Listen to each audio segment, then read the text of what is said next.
marginnya masih bagus, 85%. Memang cost bikin power plant-nya itu memang lebih tinggi ya, katakanlah kalau yang di batubara itu $2 per megawatt, untuk bikin power ya dia bisa 3 sampai 4, jadi 2 kalinya. Tapi marginnya lebih bagus gitu dan stabil, kan nggak ada cost kan dia power plant-nya. Jadi ke depan itu renewable energy itu masih dibutuhkan 7.000 megawatt ke depannya. Sekarang ini 11.000 untuk renewable energy 2025. Kalau nggak disahkan sampai sini kurang 2-3 tahun lagi sih saya rasa nggak akan bisa kecapai. Kalau nggak dari sekarang, upaya pemerintah kan target 2025 itu product mix itu kan harus 25% di renewable energy. Salah satunya dari hydropower, dari yang steam itu, geothermal. Geothermal itu juga biaya capex-nya juga tinggi, tapi marginnya juga sekitar 80% EBITDA marginnya, gede banget. Capex-nya tinggi, cuman ya itu, capex-nya tinggi, makanya itu tantangan ke depannya renewable energy itu adalah capex-nya tinggi, tapi return-nya bagus gitu. Ya ntar tinggal mau kemana bisnisnya, mau ke geothermal atau mau ke hydropower atau mau ke yang baterai itu. Nah saya rasa sih juga baterai juga bisnisnya menarik juga kalau dia nggak ngapain ngelepasin bisnis coal-nya dia gitu. Jadi kedepannya mungkin orang concern ya, batu bara ini kalau ditinggalkan kan sayang, lagi bagus. Saya rasa jangan ditinggalkan sih, akan tetap di-maintain, tapi mungkin pelan-pelan dikurangin production-nya ketika mungkin renewable energy-nya sudah mulai bagus ya, dia pelan-pelan meninggalkan itu. Tapi saya rasa dengan kondisi perang ini juga masih susah sih. Target 2025 itu berat banget ya, 7.000 megawatt loh, gede banget. 7.000 megawatt dalam waktu 3 tahun, saya rasa sih susah. Jadi tetap coal sih masih ini ya, resilient masih dalam waktu 3 tahun ke depan sih saya rasa masih tinggi kondisi perang kayak gini. Iya, betul Pak. Jadi memang overall ini walaupun ada dengan kenaikan BBM ini, sektor komoditas ini kelihatannya malah masih oke ya Pak Adi ya. Baik Iya, masih oke, cuman kan harganya nggak naik-naik ya, mungkin karena orang ya ngelihat takut turun atau apa ya, tapi dari sisi perusahaannya sih fundamental solid gitu ya. Solid semuanya ya Pak ya. Iya, mungkin akan ada potensial bagi dividen interim dan segalanya karena duitnya lagi banyak gitu. Ya nggak tahu kalau dia lagi pengembangan yang besar capex-nya ya mungkin nanti akan diperhitungkan, tapi kalau ya harusnya mereka sudah mulai memikirkan ya untuk yang ke green itu, termasuk Adaro segala semua mereka akan memikirkan itu semuanya ke depannya. Jadi nggak terlalu bergantung lagi ke yang istilahnya yang kurang green ya gitu. Iya. Oke, baik. Nah, sekarang dari saya nih Pak Adi, masih tentang komoditas juga nih ya. Nah, ini ada berita terakhir mengenai INCO Pak Adi. INCO ini pemerintah daerah Sulawesi Selatan, Sulawesi Tengah, dan Sulawesi Tenggara ini kan menolak perpanjangan kontrak karyanya ya Pak ya. Vale Indonesia menjadi IUPK.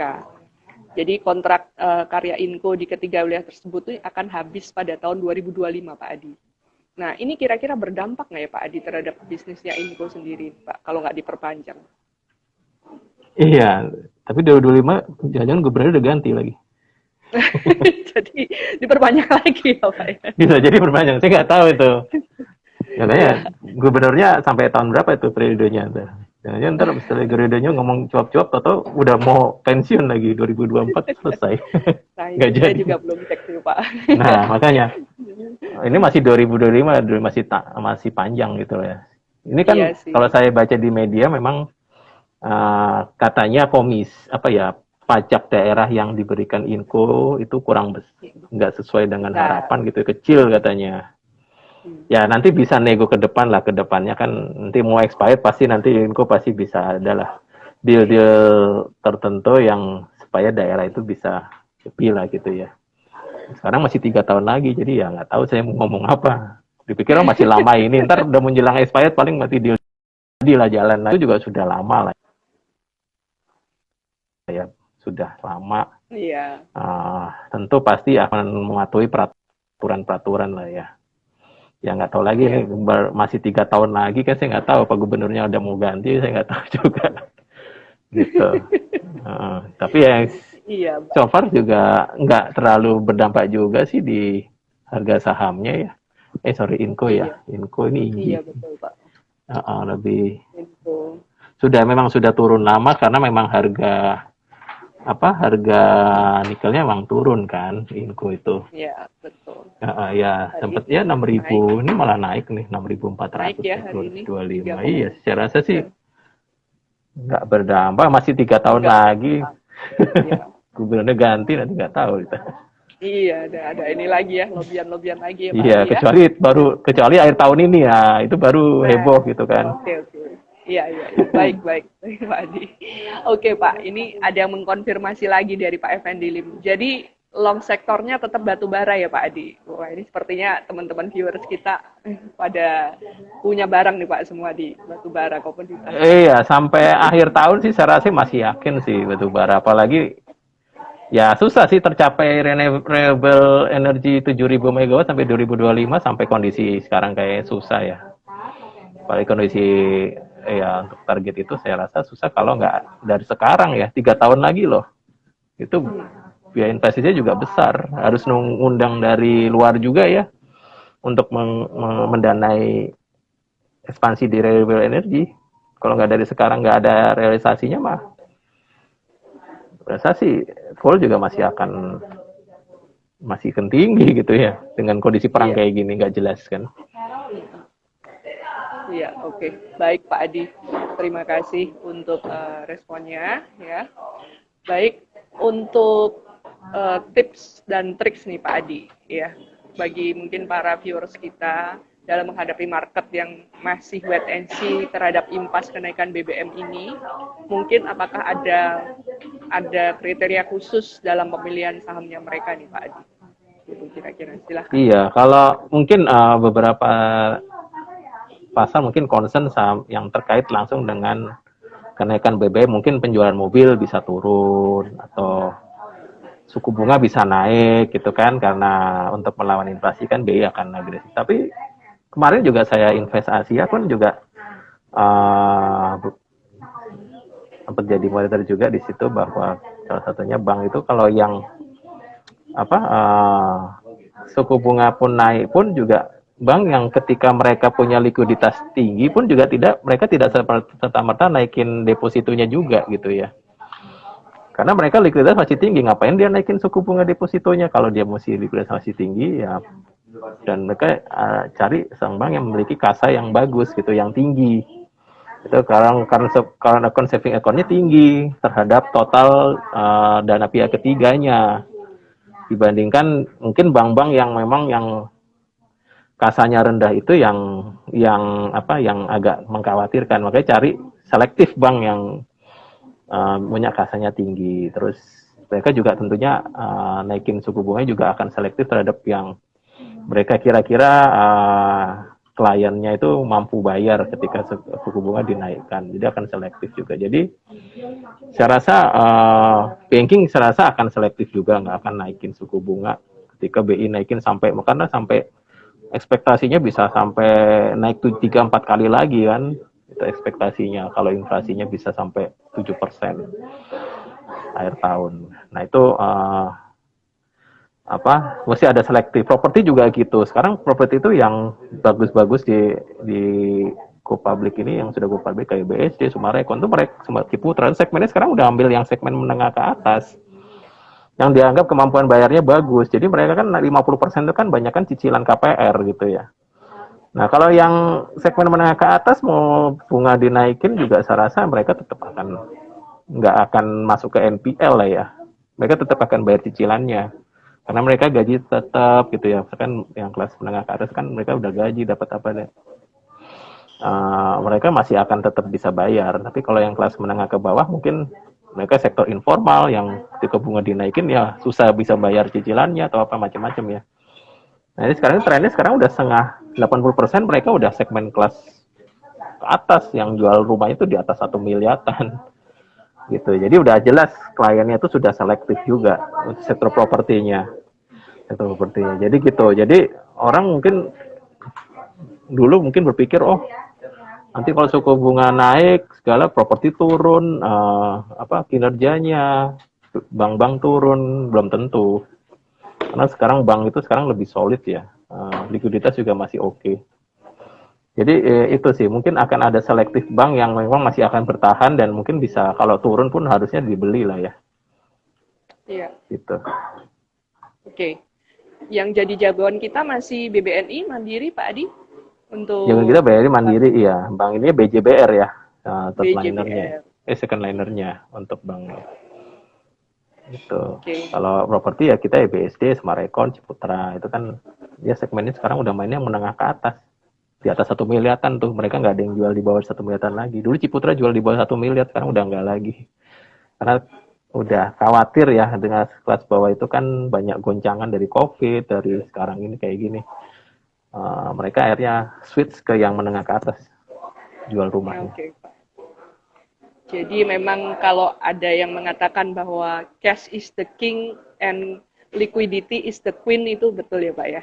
Itu untuk kita milih-milih apa Oh ya, emiten ya modal di yang ya, kira-kira perusahaannya di yang dalam utangnya juga keuangan. nggak besar, ya bisa juga sih masuk. Gitu. Ya, oke. Baik Pak Adi. Lalu untuk ke perusahaan-perusahaan yang mungkin masih bisa dibilang ke second liner ya Pak, apakah ada sektor-sektor lain yang saat ini mungkin diuntungkan Pak Adi gitu dengan adanya kenaikan inflasi ini? Mungkin tadi kan baru banking, properti, Oh, apakah ada sektor lain? second liner ya sebenarnya kondisi sekarang nih masih bingung ya purchasing power apa jatuh atau enggak gitu ya. Jadi kalau yang Iya, saya masih suka kayak chip apa arwana itu ya keramik gitu dia diuntungkan karena harga gasnya murah. Terus sekarang dia masuk segmen yang menengah ke atas jadi marginnya lebih bagus gitu ya. Dan valuasinya juga ya sekarang udah ya sekitar 10-an ya. Terus ada Wood ya kemarin juga ada analis apa iya, investasi juga kemarin saya ikut juga itu juga bagus itu dia ekspor 90% ke US dan even US itu katanya slow down segalanya tapi dia punya penjualan masih oke lah ya kuartal keduanya year on year-nya masih naik 6% tapi secara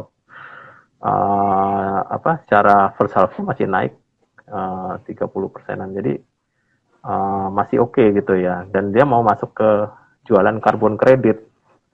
Nah iya, itu jadi first mover juga iya, perusahaan sekarang mau era ESG ya jualan karbon kredit gitu ya bisa nambah tambahan revenue hampir 45 juta dolar per tahunnya lumayan gitu kan ditambah marginnya karbon kredit itu sekitar 30% netnya gede loh itu jadi dia bisa jualan karbon kredit gitu ya jadi ini banyak perusahaan-perusahaan yang orang nggak tahu aja sih yang banyak yang kayak tadi saya ngomong Arco lah apa ya tadi Wood itu yang ternyata punya financial upside-nya gede gitu ya mau naikin BBM gitu juga nggak ngaruh karena mereka juga ekspor gitu ya ekspor yang daya belinya masyarakat orangnya kayak Wood gitu bagus gitu ya gitu kan kayak rumah sakit sih saya beberapa visit sakit sih memang nggak terlalu pengaruh karena juga ya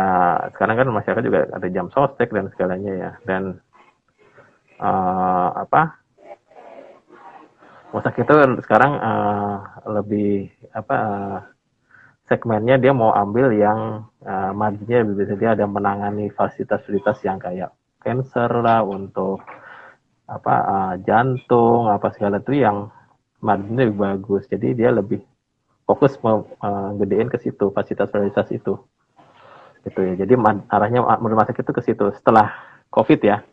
Nah setelah COVID, waktu COVID tuh banyak orang yang berobat tuh takut gitu ya. Orang yang berobat ke sana tuh yang rata-rata kena COVID malah di sana. Gitu. Jadi itu juga yang nggak ngaruh juga sih sama bensin sih. Orang tetap berobat. Masa orang sakit gara-gara bensin naik nggak berobat gitu kan? Nggak juga kan? iya, Gitu. Tetap betul. masih solid juga gitu. Jadi ya mungkin yang transportasi kayak Bluebird pun juga saya tadi juga naiknya nggak banyak ya. Biasa naik taksi Bluebird ke 25 ya, sekarang 227. Nggak banyak sih, naik 2.000 perak. Jadi ya saya rasa nggak terlalu banyak pengaruh ya, apa terhadap kinerja juga sektor transportasi, karena mereka juga ya mobilitas masyarakat yang sudah membaik ini sih saya rasa lebih diuntungkan daripada harga BBM naik. Itu sih, jadi saya rasa ya orang yang tadinya biasanya Astra turun, biasanya bank turun, ini nggak turun juga gitu ya. Beda gitu Iya, Pak. kondisinya, karena memang mereka kayaknya masyarakat kita udah siap nih naikin harga BBM ini. Iya, iya, Kan sudah benar. disonding sudah lama mau naikin harga BBM ini.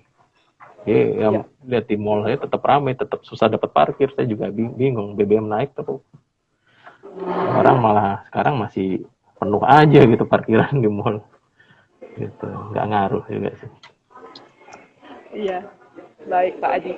Ada satu sektor lagi yang ditanyakan oleh viewers kita nih, Pak, untuk pulp and paper, Pak Adi.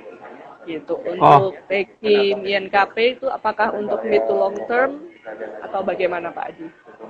Pos pandangannya. itu sangat tergantung sama harga. Kalau pulp itu ada ini ya, Chinese market di luar ya. Coba sih harga pulp ini saya lihat di sini udah mulai kenaikan belum ya? Uh, Kalau di China, sudah mulai naik tuh, di stabil dan malah di 7.200 yuan per ton. Kalau di dolar berapa ya? 1.500 dolar. Kalau dibandingkan 2019, masih tinggi loh dibandingkan sebelum krisis itu. 855 dolar per ton. Sekarang sudah 1.500 dolar per ton. Double ya harga pulp itu. Jadi sebenarnya INKP sama itu ya diuntungkan. Ini nggak stabil udah lama nih harga tinggi ini ya, di sejak Maret ya. Maret sampai sekarang 1.500 dolar nih. Udah lama nih harga pulp tinggi ini. Gitu. Jadi mungkin ya karena faktor itu juga ya, pemulihan mobilitas itu ya. Ya orang sekarang udah kembali ke sekolah, udah kebutuhan paper itu untuk packaging dan segalanya kan juga orang butuh ya. Kertas gitu ya, untuk packaging karton segala kan juga butuh. Ini harganya double lah ya dibanding 2019 harga pulp. Jadi Gitu. masih Jadi oke ya Pak Adi ya untuk pulp and ya selama paper. dia nggak turun sih, ini masih dari bulan Maret nih nggak turun-turun nih. Harusnya menunjang kinerja INKP sama Tekim nih. Gitu.